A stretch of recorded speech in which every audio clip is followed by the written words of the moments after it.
बहुत समय पहले की बात है। गुनगुन नाम की एक लड़की अपने माता पिता के साथ एक छोटे से गांव में रहती थी।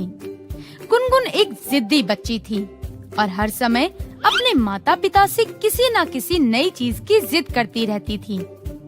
जब भी गुनगुन की जिद पूरी नहीं होती तो वो घर से बाहर निकल जाती थी, जिसके बाद घर वालों को उसे ढूंढकर उसे मनाने के लिए उसकी जिद पूरी करनी पड़ती थी। हमेशा की तरह गुनगुन ने इस बार भी फिर से घर में नई जिद पकड़ ली। मम्मी मुझे ना एक साइकिल चाहिए। अरे बेटा, कुछ दिन पहले तो हमने तुम्हें साइकिल ला कर दी थी। मम्मी वो मुझे अच्छी नहीं लगी, मुझे अच्छी सी वो भी मेरी पसंद की साइकिल ला कर दो। अब हमारे पास इतने पैसे नहीं है कि हम तुम्हें दोबारा साइकिल ला कर दें। मम्मी मुझे नहीं पता, मुझे नई साइकिल चाहिए। बोला ना कि नहीं मिलेगी। ठीक है, अगर मुझे नई साइकिल नहीं मिली ना तो मैं घर वापस नहीं आऊंगी।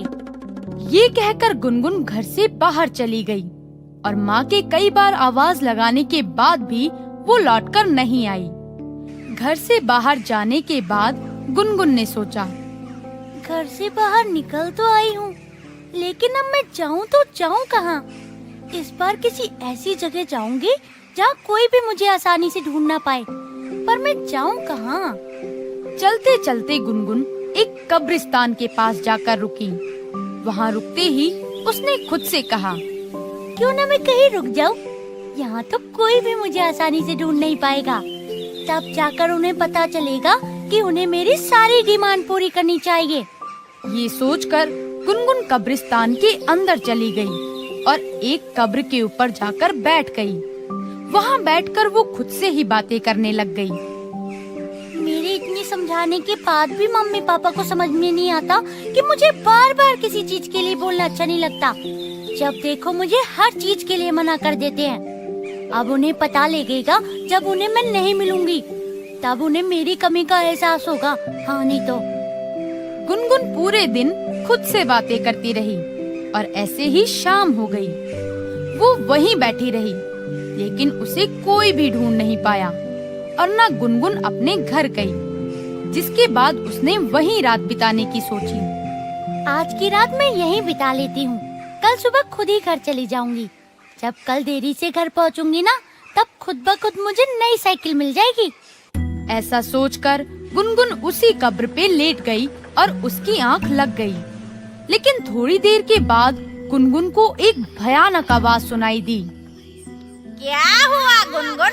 तुम तो बड़ी जल्दी सो गई। अब जब कब्रिस्तान में आई ही हो तो हमसे बात नहीं करोगी क्या? आवाज सुनकर गुनगुन की नींद खुल गई और वो घबरा गई। वो अपने आसपास देखने लगी। तभी फिर से उसे वो भयानक आवाज सुनाई देने लगी। इधर उधर क्या देख रही हो? जरा अपने ऊपर देखो।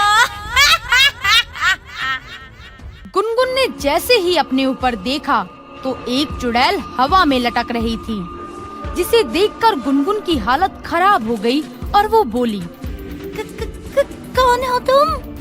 तभी चुड़ैल उसके सामने आ गई और बोली, एक कब्रिस्तान में आकर तुम ये सवाल पूछ रही हो कि मैं कौन हूँ? तुम तो बड़ी बेवकूफ हो। सुबह से मैं देख रही हूँ कि तुम किस तरह अपनी माँ बाप को सताने की योजना बना रही हो। उससे सुनकर तो मुझे लगा कि तुम बड़ी चालाक होगी, लेकिन तुम तो जरा सी भी दिमागदार नहीं हो। तुम हो कौन? मैं एक चुड़ैल हूँ और मैं इसी कब्रिस्तान में रहती हूँ। अब मैं तेरी घर से गायब होने वाली इच्छा पूरी करूँगी। मतलब? तुझे अपने घर वालों से छुपना है ना? अब मैं तुझे हमेशा के लिए उन सभी से छुपा दूंगी। वैसे भी तू उनसे प्यार नहीं करती, तुझे तो बस महंगी चीजों से प्यार है। तू क्या करेगी अपने माँ बाप के साथ रहकर? तुम मेरे साथ ऐसा क्यों करोगी? रुक, तुझे अभी पता चल जाएगा।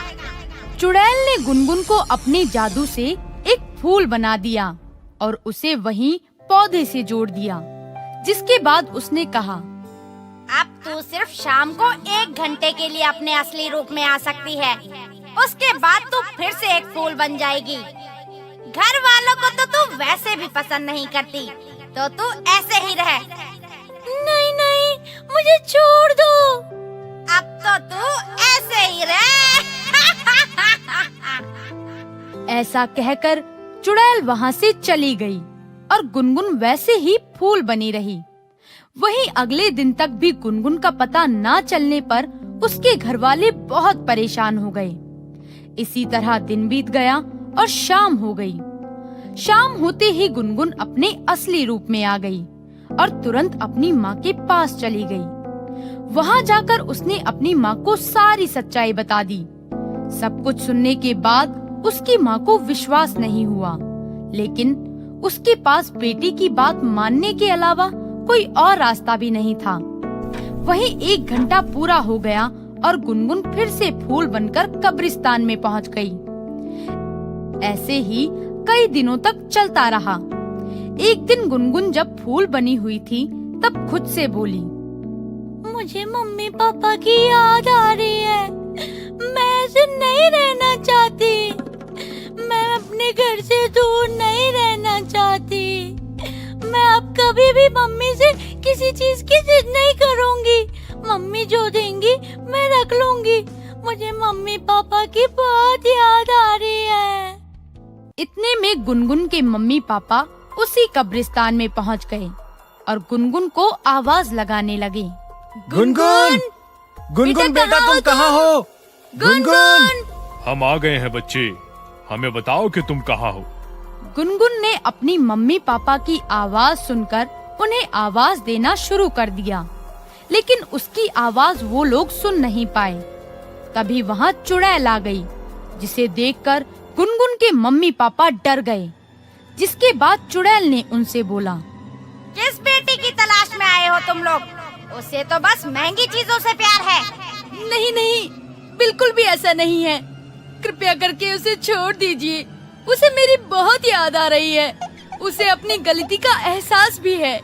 चलो देख लेते हैं। ऐसा कहकर चुड़ैल गुनगुन को उसके असली रूप में ले आई। जिसके बाद वो सीधे अपनी माँ के पास भागकर गई और रोने लगी।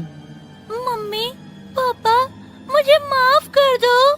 मैंने आप लोगों को बहुत परेशान किया। मैं आज के बाद बिल्कुल भी ऐसा नहीं करूँगी। देखा, इसे अपनी गलती का एहसास है। अब ये फिर कभी ऐसा नहीं करेगी। मैं यही चाहती थी। आप भी यही चाहती थी? मतलब? जब गुनगुन यहाँ आई तो मैं इसकी सारी बातें सुन रही थी, जिसे सुनकर मुझे अपनी बेटी की याद आ गई। वो भी इसी की तरह जिद किया करती थी और उस जिद में उसकी जान चली गई और उसकी याद में मेरी ये हालत हो गई। जब मैंने गुनगुन को देखा तो मैंने सोचा, क्यों ना मैं इसे अभी सुधार दूं। जो काम मैं अपनी बेटी के लिए नहीं कर पाई, वो काम मैं इसके साथ कर लूं। अब जब इसे अकल आ ही गई है तो मुझे यहाँ से चलना चाहिए। ये कहकर चुड़ैल वहाँ से गायब हो गई और गुनगुन को अपनी गलती का एहसास हो गया। उसने अपनी मम्मी पापा से अपनी की हुई गलती की माफी भी मांगी और उनसे वादा भी किया कि कभी भी वो किसी भी चीज की जिद नहीं करेगी। जिसके बाद सभी कब्रिस्तान से घर चले गए और सभी खुशी खुशी रहने लगे।